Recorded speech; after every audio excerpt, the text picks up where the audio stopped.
ሁለተኛ ቀን በሶስተኛ ቀን ብሩ አየሁት። ከዛ የባንክ ቤት እጅ ስጠይቅ ምንድነው ይሄ ሁሉ ገንዘብ አለ እንዴ አለ። ምንድነው ይሄ ከቁጥር በላይ ነው እኛ አንችልም፣ ቴሌብር ላይ ነው የገባል። እዛ ጋም ሲሄድ ይሄ ሁሉ ችልን አንሰራም፣ ኮኔክሽን እስከሚመጣ ድረስ ጠብቅ ብሎ እየጠበቁ ነው። ቴሌብር ማለት ነው። ኮኔክሽን እስከሚመጣ ድረስ ማሰራት አንችልም ወይ ኮኔክሽን ሲመጣ ነው የምንሰራ እንጂ ምንድነው ይሄ ሁሉ ገንዘብ አለ እንዴ በዚህ ሀገር አሉ። ደግሞ ማን እንደላከ ስሙ ራሱ አጣን ኮምፒውተር ላይ ፈልገን። እግዚአብሔር ስራ በጣም የሚገርመኝ ነገር ይሄ ነው። በቃ በጣም የሚያስገርም ነገር ነው የእግዚአብሔር ስራ ማለት ነው። እኔ አላመንኩም ይሄን የእግዚአብሔር ታምራት ይሁት እስክሪን ላይ ቁጥሩ ራሱ እቺ ያላምብ ማለት ሰው የሚሰራ ሰውዬ ማለት ነው። እግዚአብሔር ሰጪ ነው።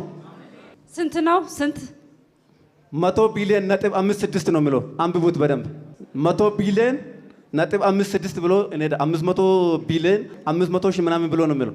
ኤውስማ ከላይ ምንድን ነው የሚለው? ዲር ተመስገን ይላል። አካውንት ይላል። የስ አንበበው እስኪ 100 ቢሊዮን 568 ሚሊዮን 298 ሺህ 796